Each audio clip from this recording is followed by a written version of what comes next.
Good morning. I'm Harley Schlanger from the LaRouche Organization with your daily video update for May 12, 2025. It appears as though there's something new occurring, that is, a move toward diplomacy, negotiations, and moving away from geopolitical confrontation. These are all preliminary developments, but there are a number of them which point in this direction. And of course, these are coming after escalation was announced for Gaza by Netanyahu. The Europeans continue to support Zelensky in the idea of a war against Russia. And yet we're seeing some shifts occurring that are quite profound. So I'm going to go through the developments. And these are, as I say, preliminary, but we'll see what happens over the next couple of days.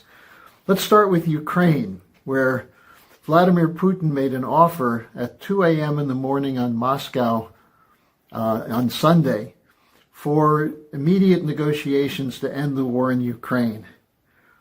What he called for is negotiations beginning on May 15th in Istanbul. And Putin said, quote, "Russia is ready for talks without any preliminary conditions. We propose to resume negotiations which were not interrupted by us," unquote.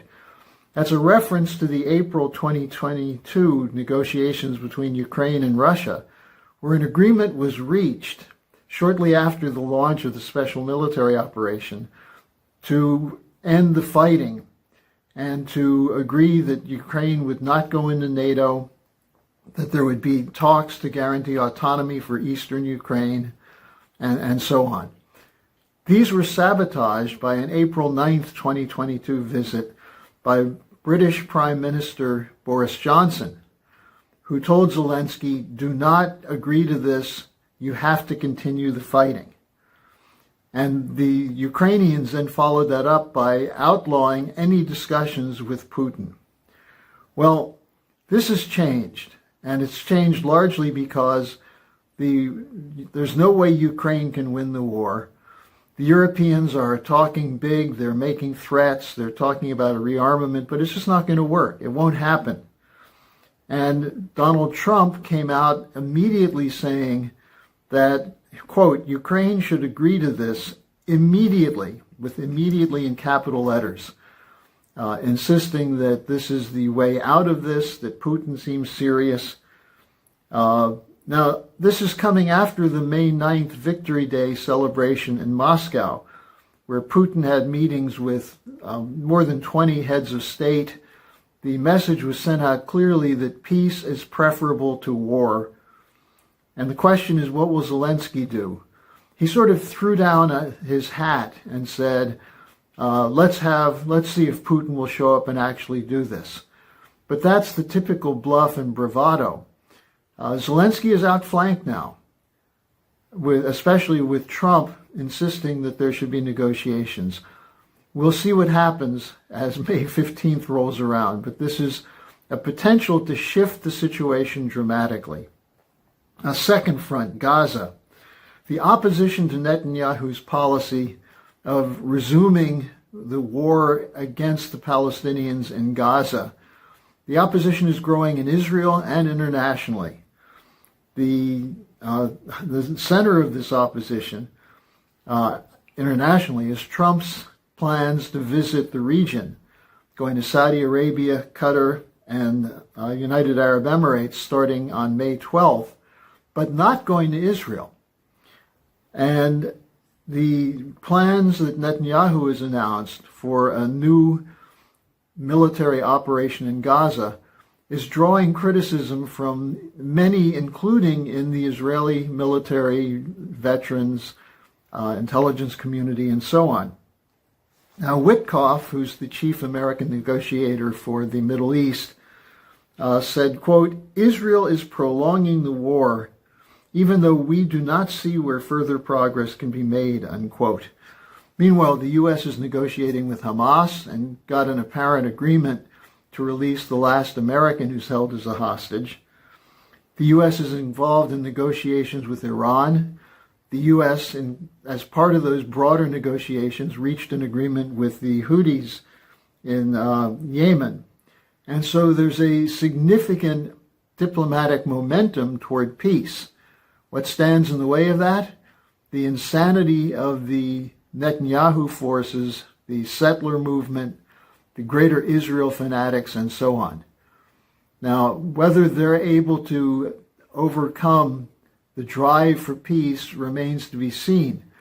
But there have been warnings from leading figures in Israel that if Netanyahu pursues in this with this policy, that there will be a breakdown in civil harmony in Israel, which is already broken down, but that there could even be a civil war.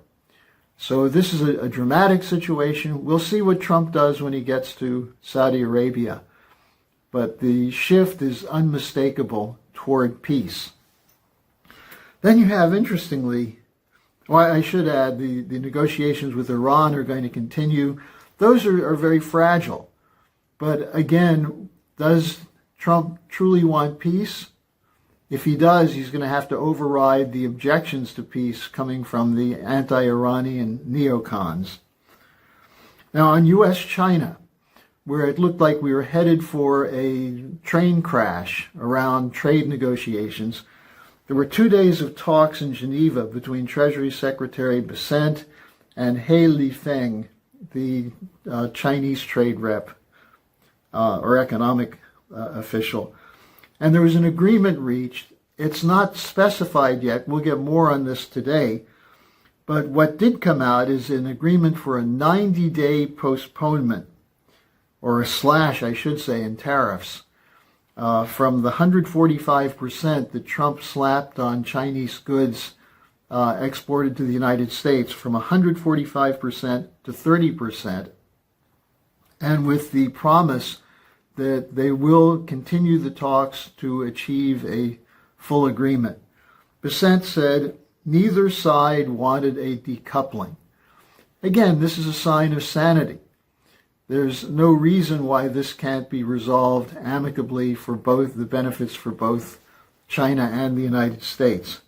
Then finally, India and Pakistan, where a terror attack into Indian Kashmir led to a buildup of tension, which included armies fighting each other, drone attacks, and in the background is the fact that both of these countries are nuclear powers.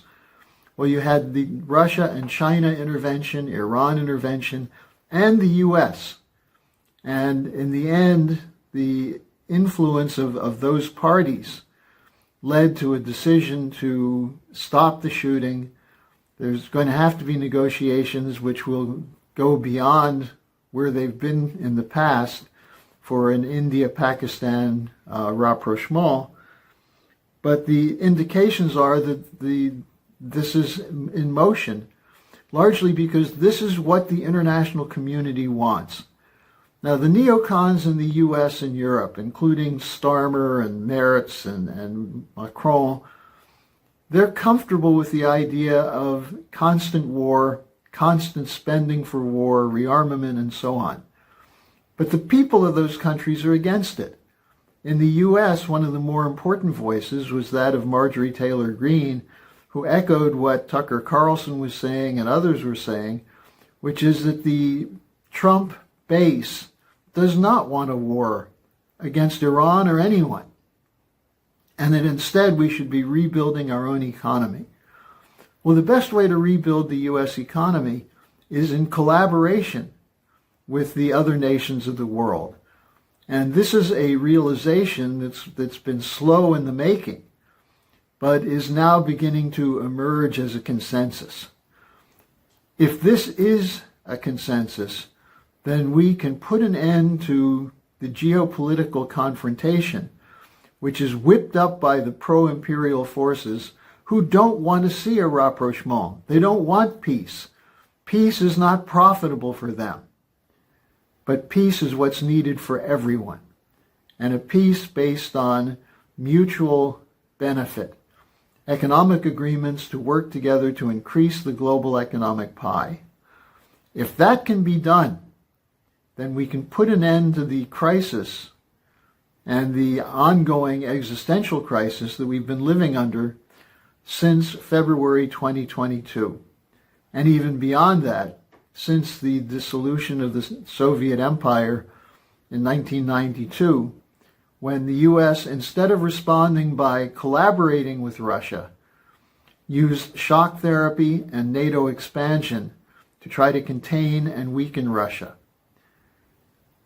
Peace is possible, but we need the populations in Europe and the United States to speak out loudly and boldly for it. And we at the LaRouche Organization are providing ample material to show what a mutual beneficial policy would be. So join with us. Be on alert now. We've got to make sure that these baby steps can be followed up with a gallop toward true, lasting